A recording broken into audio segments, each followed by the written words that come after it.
श्री शिवाय नमस्तुभ्यं मित्रों, जय महाकाल, हर हर महादेव। तो मित्रों, कैसे हैं आप सब? आशा करते हैं आप सब लोग बहुत अच्छे होंगे। मित्रों, हम सबको पता है कि 30 अगस्त को शनिवार का दिन है और साथ ही में है शनि जयंती का बहुत ही प्यारा सा दिन। तो आज हम सभी लोग अपने घरों में शनि देव जी के लिए एक दीपक लगाएंगे, जिससे आपका पूरा परिवार हमेशा खुश रहेगा। घर के जो रोग बीमारियां हैं वो दूर हो जाएंगे और हमारे घर में भी खुशियाँ बनी रहेंगी। तो इन उपायों को जानने के लिए मेरे साथ वीडियो में लास्ट तक बने रहिएगा और एक एक करके तीनों उपायों को समझने का प्रयास करेंगे। चलिए, सबसे पहले उपाय की बात करते हैं कि आखिर हम करने क्या वाले हैं। तो आज हम सभी लोग अपने घर में लगाएंगे शनि दीपक, क्योंकि शनि देव जी के लिए लगा रहे हैं। सामने आपको स्क्रीन पर मिट्टी का दीपक दिख रहा है। मैं बिल्कुल भी नहीं कह रही कि आप लोग मिट्टी का ऐसा ही दीपक लीजिए, ठीक है। आप आटे का बना सकते हैं, आटे का ले लीजिए। मिट्टी का गोल दीपक मिलता है तो गोल दीपक ले लीजिए। ज़रूरी नहीं कि जो आपको स्क्रीन पे दिखाया जा रहा है बिल्कुल आप वही चीज़ बिल्कुल वैसे ही लें। आप एक दीपक ले लेंगे जो भी लेना है, ठीक है। बस उसमें बाती आपको गोल लगानी, इस बात का आप लोग विशेष ध्यान रखेंगे। गोल बाती लगाएंगे। शनिवार का दिन है, भगवान शनि देव जी के लिए लगा रहे हैं। तो आप सभी लोग जानते हैं कि शनिवार के दिन सरसों तेल का कितना अधिक महत्व होता है और उसके ऊपर यदि काला तिल मिल जाए तो सोने पे सुहागा, है ना मित्रों।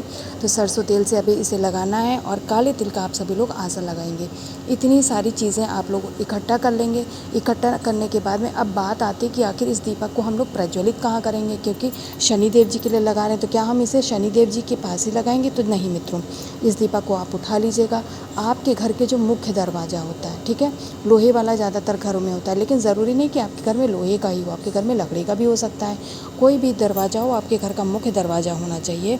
वहाँ पर आप लोग जाएंगे इस गोल वाले बाती के दीपक को ले करके। सबसे पहले एक चुटकी काले तिल का आसन लगा लीजिएगा। उसके ऊपर इस शनि दीपक को क्या करेंगे, स्थापित कर देंगे। अब आप सभी लोग जानते हैं, यहाँ पर मुझसे गलती हो गई, मैं क्षमा चाहती हूँ मित्रों। ओम शनिश्चराय नमः नहीं, बल्कि ओम शम शनिश्चराय नमः जो मंत्र होता है शनिदेव जी का, उस मंत्र का जाप करते हुए आप इस बाती को, मतलब इस दीपक को प्रज्वलित कर दीजिएगा, ठीक है। ओम शम शनिश्चराय नमः मंत्र का जाप करके ही, क्योंकि यह शनिदेव जी को प्रसन्न करने का मंत्र है। जब आप इस तरीके से इस दीपक को जलाएंगे तो शनिदेव जी ऐसा है ही नहीं कि वो आपसे रुष्ट बने रहें, वो आपकी विनती जरूर सुनेंगे, आप पर प्रसन्न होंगे और आपको अपना आशीर्वाद भी प्रदान करेंगे। जब इसे जला चुके हों, अपनी इच्छा मनोकामना कह चुके हों, तब इस जलते हुए दीपक के अंदर थोड़े से काले तिल और डाल दीजिएगा मित्रों। इससे आपका यह उपाय पूर्ण हो जाएगा। जब यह दीपक बुझ जाए, अगर मिट्टी का लिया है तो उठा करके रख दीजिए, आपके दोबारा उपाय में काम आएगा। यदि आटे का लिया है तो इस दीपक को ठंडा होने के बाद आपको या तो बहते हुए जल में प्रवाहित कर दीजिएगा, अन्यथा गौ माता को खिला दीजिएगा। तो इस तरीके से शनि जयंती के दिन हम भगवान शनि जी के लिए एक दीपक लगाएंगे और अपने घर की सुख समृद्धि और शांति की कामना करेंगे शनिदेव जी महाराज से। पहला उपाय समझ के चलिए, अब दूसरे उपाय की बात करते हैं। उससे पहले उसके लाभ की बात करते हैं। तो मित्रों, अगर हमारे घर में धन की कमी हो रही होती ही है, बहुत सारे घरों में ज़रूरतें कभी पूर्ण ही नहीं होती। आप 100 कमाते हैं लेकिन 200 को खर्चा, तो कैसे पूर्ण होगा।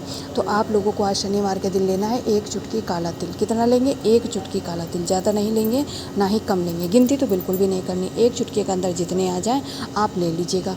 काला तिल लेने के बाद में हमें दूसरी चीज़ लेनी है और वह है चावल का दाना। जी हाँ मित्रों, अक्षत चावल का दाना।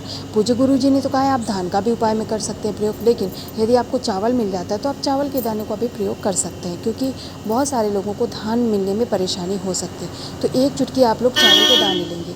इसके बाद हमें लेना है अनाज। अनाज में मैं ले रही हूँ गेहूँ। आप कोई और अनाज लेना चाहते हो तो आप वो अनाज ले सकते हैं, बस मात्रा आपको एक चुटकी ही रखनी है। अगर गेहूँ मिल जाता तो गेहूँ ही ले लीजिए। तीनों चीज़ों को आपको समान मात्रा रखनी, यानी एक एक चुटकी तीनों चीज़ों के आपको दाने लेने हैं। इसके बाद में इन तीनों चीज़ों को उठा करके किसी एक कटोरी में रखना है। ज़रूरी नहीं कि वह स्टील की हो, अगर आपके पास कांच की कटोरी है तो कांच की कटोरी ले लीजिए। किसी एक पात्र में तीनों चीज़ों को आपको ले लेना है, ठीक है। इस कटोरी में तीनों चीज़ों को रखने के बाद में अब आप इस कटोरी को उठाएंगे। अब आपको कहाँ जाना है?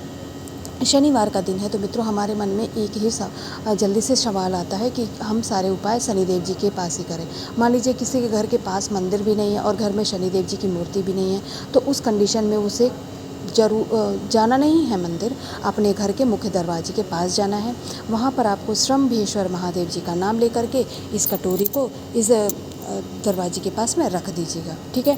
श्रम्भेश्वर महादेव जी के नाम से आप इस कटोरी को रख देंगे और पूरी रात्रि यह कटोरी आपकी इसी दरवाजे के पास रखी रहेगी।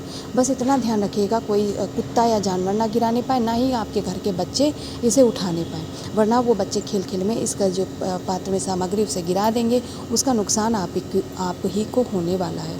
इसके बाद में अगली सुबह स्नान ध्यान करने के बाद में आप सभी लोग जाएंगे, जा करके इस कटोरे को उठाइएगा, साथ ही में तांबे का एक कलश लेंगे, उसमें लेंगे हम अपने घर का शुद्ध जल और गंगा जल। अभी इस कटोरे के दानों को आपको छेड़छाड़ नहीं करनी, उसे ऐसे ही उठा करके और एक कलश में जल ले करके अब हम जाएंगे महादेव जी की शिवलिंग के पास। ठीक है, क्या हमें बाहर जाना है? तो नहीं मित्रों, आपके घर में भी तो शिवलिंग है ना, महादेव जी का शिवलिंग है, आप वहाँ पर जाइए।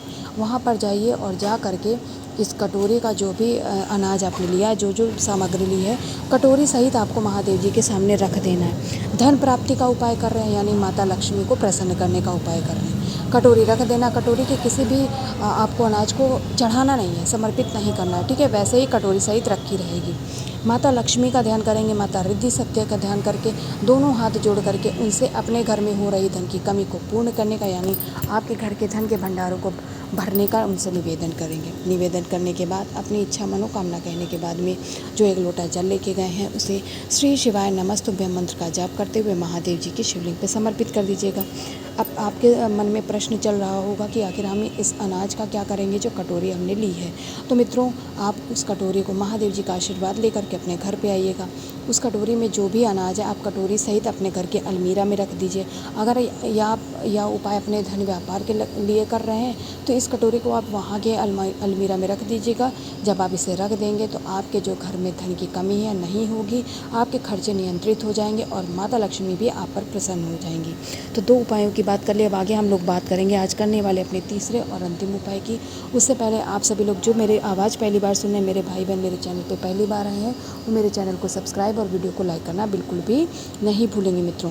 तो मित्रों, जो आज हम सभी लोग अंतिम और आखिरी उपाय करने वाले हैं उसका सबसे पहले लाभ तो बहुत ज़्यादा है, क्योंकि छोटे बच्चों को बहुत जल्दी हमारे घरों में नज़र लगती। कभी कभी क्या होता है, हम खुद भी इतनी प्रशंसा कर देते हैं कि हमारी ही नज़र लग जाती है और हमें पता नहीं चलता।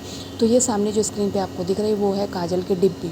मार्केट में बहुत आसानी से मिल जाती है, 5 से 10 रुपए में आपको जाना है और काजल की एक डिब्बी खरीद करके ले आना है।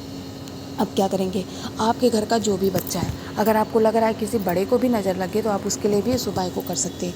ऐसा नहीं है कि हम केवल बच्चों के लिए ही करने वाले हैं। ठीक है, जिसके लिए भी आप उपाय कर रहे हैं उसको आप अपने सामने बैठा लीजिएगा। उसके सिर से लेकर पैर तक घड़ी की सुई की दिशा में आपको क्लॉकवाइज में कम से कम 21 बार, कम से कम आपको 21 बार इस डिब्बी को अपनी मुट्ठी में यानी हथेली में रख करके घुमाना है। हथेली में रखिएगा, दाहिने हाथ के हथेली में, और मुट्ठी बंद करके उसके सिर से लेकर पैर तक आपको पूरे 21 बार घुमाना है। ठीक है, घुमाने के बाद में अब क्या करना है, अब आपको इस डिब्बी को ले करके जाना है। आपके घर के आसपास कोई ना कोई हरा भरा पेड़ ज़रूर होगा। ठीक है, ऐसा नहीं है कि नीम का हो, पीपल का हो, बरगद का, ऐसा कुछ भी नहीं, कोई भी हरा भरा होना चाहिए पेड़। वहाँ पर आपको जाना है और वहाँ की मिट्टी ज़रूर, उस मिट्टी को, थोड़ी सी मिट्टी आप खोद करके इस डिब्बी को वहीं पर आपको क्या करना है, दबा के चले आना है। कोई भी हरा भरा पेड़ हो, आप बस इस मिट्टी ज़मीन के अंदर आप इस डिब्बी को दबा के चले आइएगा।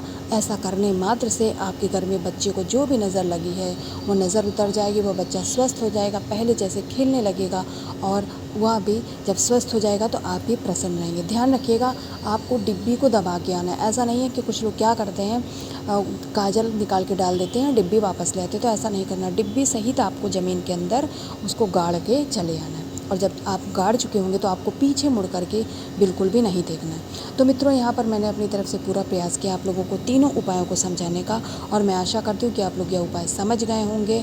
तो जाते जाते कमेंट सेक्शन में महादेव जी का कोई सा भी प्यारा नाम लिखना नहीं भूलेंगे मित्रों। शनिवार के दिन आपकी सारी इच्छा, सारी मनोकामना ज़रूर पूर्ण होगी और महादेव जी का आशीर्वाद आप व आपके परिवार पर सदा ऐसे ही बना रहेगा। ठीक है मित्रों, तो शनिवार के दिन शनि दीपक जलाना मत भूलिएगा, और शनिदेव जी महाराज की कृपा यदि रहेगी तो आपका पूरा परिवार सदा हंसता खेलता और खुशहाल रहेगा। श्री शिवाय नमस्तुभ्यम।